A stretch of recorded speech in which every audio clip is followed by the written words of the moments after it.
Will you tell the Tijuana story? We can edit it out. Katie, note the time. We can edit it out, but I want you to tell it, and then we'll take it out if you want to take it out. This is not a story about people shitting on me. No, so. I want to tell it before we get into your origin story. I will tell it. The story belongs somewhere. I think honestly, you telling your massage parlor story the other night publicly, It was like, if Pete can do this, I can tell the story. That's fine. This is I've told this story. Yeah. I'm very clear. I'm like, this is Patrick Walsh's story, and it's maybe the greatest. I can't oversell it. It's the greatest story. It is a real good story. I've told it to people at bars, and by the end of the story, the bartender and other people are like listening to the story. You could not have oversold this anymore. It is a good story. It's a great story. But I went to Tijuana. I went to Tijuana with friends. I don't recommend it. It's a terrible place. You have to cross a bridge where like limbless children are asking you to buy chiclets to like save their lives. Not feeling it. Not feeling that. So I went, and I need to stress, I think, for the story that I have friends who have had sex with prostitutes. I have friends who have done all sorts of things. Yep. I have such a crippling fear of STDs that I had to talk about it with my therapist. Well, that's our generation. We were told about sex in the same breath. They were like, also, your dick can catch fire. Sure, and raised Catholic and tremendous guilt and all that factors. It's a nice little cocktail that we sip down. Yes, but it's a wonder that we've ever had sex, Patrick. It really is. Not together, but with other people. Well, perhaps tonight. I don't know. Feeling it. I went to Tijuana, and we go, and my friends are like, obviously, let's go to the red light district. Oh, yes, whatever. Yes. So we're real drunk. Real drunk. You told me that there was a bar that was like, we'll give you 30 beers for... It was like 30 beers and 10 tequila shots for something like $25 or something. It wasn't that. It was something absurd. Like, there's no way you'll finish the challenge. Right. And we finished all the beers. You did? We finished everything, and we were very drunk, and I knew I had to drive home at some point back to the States. But we're there, and it's like, all right, we're sitting in here for the long haul. We're real drunk. And we go into this giant, like bigger than this well, they can't see it, but a giant strip club, but it's just gray, and there's no like lights. There's a stage. There's no music. No one's in there. It's like 2 p.m. maybe. And shit-faced in this huge gray strip club. There's 3 very fat Mexican women in like blue sweatsuits in a strip club. So we're like, well, this is not going according to plan. But we just sat in there and drank beers. We're like, this is, I guess they don't become a strip club till after 5 or something. Right. But we're like, let's just drink and talk, and we're having a great time, getting really drunk. But these women keep coming over. We're talking like 50-year-old, real fat woman in a sweatsuit, like rubbing my nipples and being like, hey, you want to? I'm like, are these the dancers? What's going on here? Like, there's not enough. They'd have to pay me. I don't understand. Are these the dancers? We're like, are these women the dancers? Because they're 50 if they're a day. They're $2.50 if they're a pound.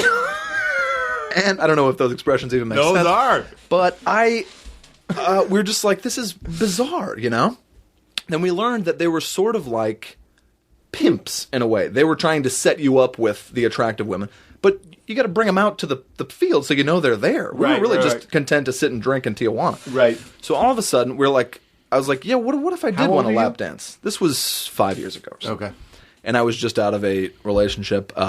I said, "What are you the dancer, or what is the dancer?" And they barely spoke English. My friend gave one of the women money to get him cigarettes, and she left, never came back. That's what Tijuana is. They're like, can I go buy you something? And then you give them the money, and you're like, this doesn't seem right. And then they run away with your money. And this was right at, we're like going down there, and my friend's looking on his phone like, hey, it looks like they found a headless body in a van in Tijuana yesterday. Like, that's the kind of place it is. It's just terrifying. I love that moment of like, you're handing a stranger money to get you cigarettes, and there's a little glint in their eye, like, I don't think she's coming back. No, of course not. But you still do it. You still do it. Because it's socially awkward to be like, no, forget it. And you get like weird race hang-ups, like because it's a Hispanic person. You're like, you want to trust, you want to believe. You want to believe in a world where you're going to share a cigarette, a deep menthol cigarette. We don't live in that world. No, that's not Tijuana. So, not TJ, my friend. Then the girls come out. Yes. the strippers, and they are more age appropriate. They're in bikinis, whatever you want to call it. I'm not a strip club person. Yep. You talk on the show about not being a fuck guy. I'm not a fuck guy. Neither of us are fuck guys. I can't do casual sex. Strip club guys. I don't like strip clubs. I need a backstory. I usually spend my whole time in a strip club saying like, well, that's a little much. Yeah. I'm actually just hanging out and having a drink. I would say, and I've said, I think I don't know if I have a drink. Pete's saying I don't know if I've said it on the show before, but honestly, if there was a strip club with like more regular looking girls that wore jeans and t-shirts, and I had to watch them like clumsily drop trow, that would in like just regular underwear, just like that, just their regular Tuesday. Forget to leave a sock on or something.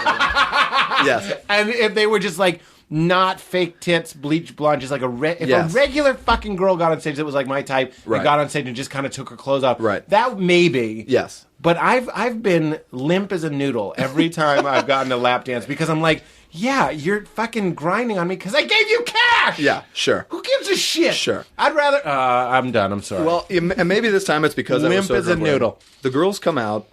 Most of them are not great looking. You know, they look like they've really been through the ringer, and they've been through the Tijuana ringer, which is a tougher ringer than an American ringer. Yeah. And this girl comes out. This ain't your Salt Lake City ringer. Exactly.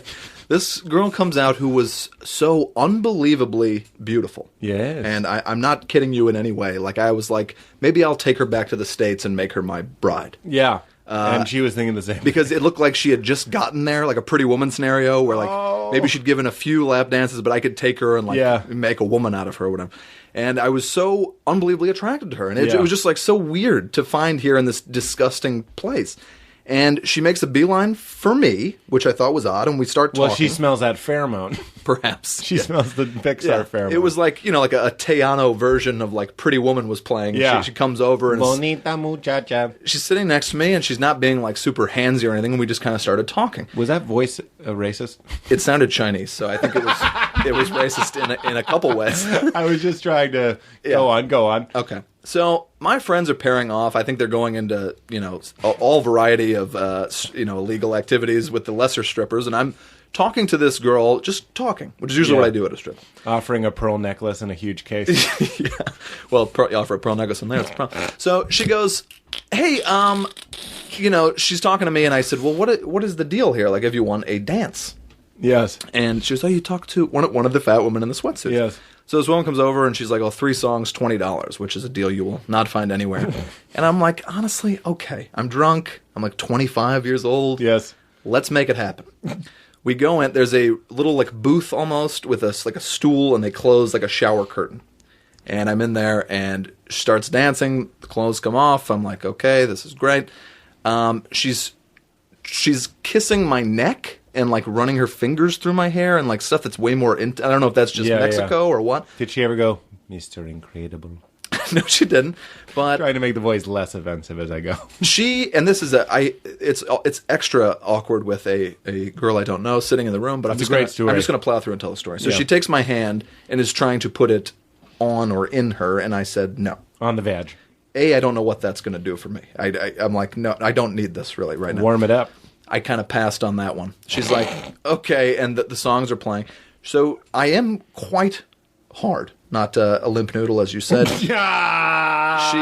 She notices and is rubbing it. And I'm like, where's this going? Because you're in Tijuana. You don't know if like a donkey's going to bust anything's legal. Yeah, exactly. They'd be like, you want the donkey? She's, rubbing whatever and kind of kissing my neck and playing with my hair and like beautiful. And like clearly I was like the first client of the day, I'm in there, and she takes my... She's not phoning it in. Right. She takes my penis out. Yep, there it is.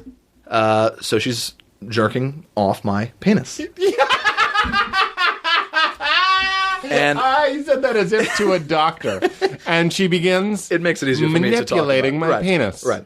At this point, I'm $20 in. It's like, how far is this going? Yeah. So she's, we're doing all this or whatever. This is the best story there's ever been. She's jerking me off, and the curtain opens. And my penis is out, it's hard, it's loud and proud. And the woman in the sweatsuit looks at us, and I'm like, oh shit, like thinking she'll be like, put it away. Yeah. But, she goes, do you want to go downstairs? She's like, downstairs? Downstairs? And I assume that's where you have sex with the girls. And I said, no. Yes. I honestly, in my mind, I'm thinking, can I get an STD from a hand job? Yeah. You know you can't. Yeah. But it's just like, I'm not comfortable with it. Yeah. It felt great, of course. Yep. But I said no, and then she goes, okay, time's up. I remember you saying you thought it was like a scam. It's like, they get you all hot and bothered. Yes. Then they're like, you want to go downstairs? Then they take and you're like, yes. Which I think is what it is, Yeah. honestly. So I said, no, thank you, and I started to put it away, and then she goes, okay, well, time's up. And it seemed like it had been 3 or 4 or 5 songs at this point. Yeah. She shuts the shower curtain thing, and the girl looks up at me, beautiful girl, Yeah. and she goes, it's okay, we can finish. And I was like, what? And then proceeds to attempt to put my penis into her mouth. And then I said, I'm so no. uncomfortable with this. Because I'm so... Pete, you think you're uncomfortable? Yeah. I just want you to know we're both uncomfortable. I said no, because I'm terrified of STDs. Of course. Now, I know there are a lot of guys who don't ever think about it and would have been like, oh, yeah. 2 hands on the back of the head, you know? But that's not me. And I was, especially in Tijuana, and I don't know what this girl's history is. I said no, and I turned it down. No and explanation. She looks up and like, no. Like, kind of sad, and I said, no, it's okay. So she goes, all right, and she goes, finish with the hand, and I'm like, oh, okay. So, this is a one-time thing for Patty. Old Patty. Old Patty. So she has me stand up, she points it at her giant, perfect breasts, and jerks me off, and I promise the story is going better places than you think. I had friends staying with me and stuff. It was an explosion. And I immediately... Oh, you mean you were backed up? Backed up all over her chest. Yes. And which is where she wanted it. She was pointing it to it. Yes. And I immediately... I was sober in 3 seconds after finishing.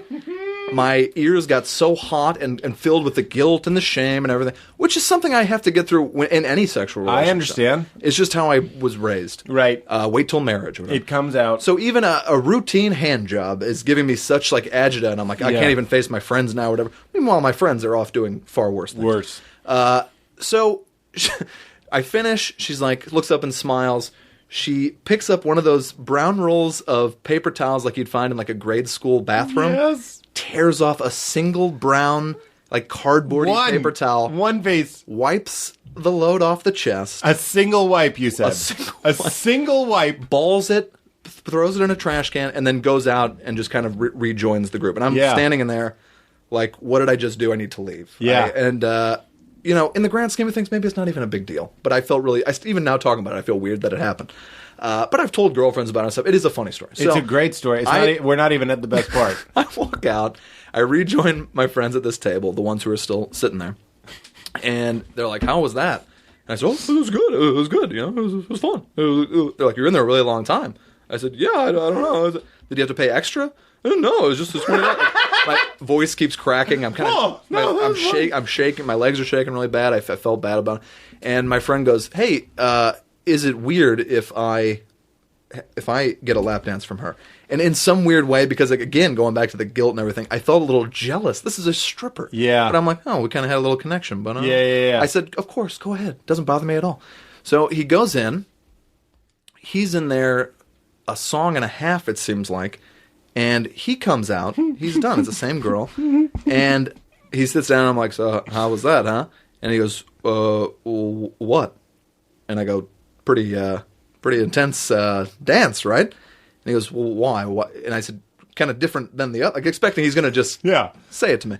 And the whole routine, the sweatpants, the jerk, the mouth, he goes, go downstairs. Yeah, he goes, well, what did you do? And I said, well, did she, like, run her hands through your hair and stuff and, like, get real close and, like, whisper in your ear and stuff? And he was like, no.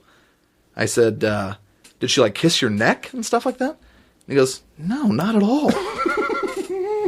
I said, well, surely she, like, touched your penis and kind of jerked you off and that sort of stuff. He goes, what? I paid the same amount. She didn't do any of that. It was just a normal lap dance. I go, well, if she didn't do any of that, what were you doing in there the whole time? He goes, honestly, I just spent the whole time sucking on those beautiful tits.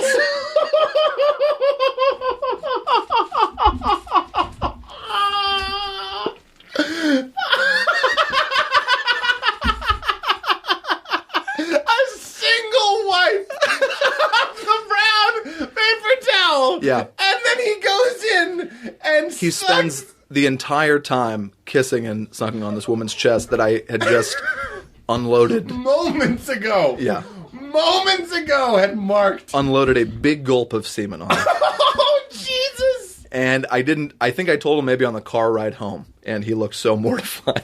And, oh, didn't he say if it had to be somebody? Yeah. He was like, at least I know you're clean. If it had to be somebody, I'm glad. Yeah, it was it's the kind of moment where you just kind of got to go, well, I just lapped up a lot of my friend's semen, and that's where we're at. You got to own it. Yeah. Yep. I think most people, when that story begins, thinks this is going to be a dude stripper.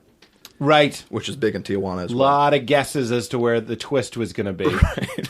Well, there you go. Oh, my God. Well, thank you. I actually don't feel mortified about telling it. In a way, I just got a hand job. People get a hand job. People get hand jobs. Yeah.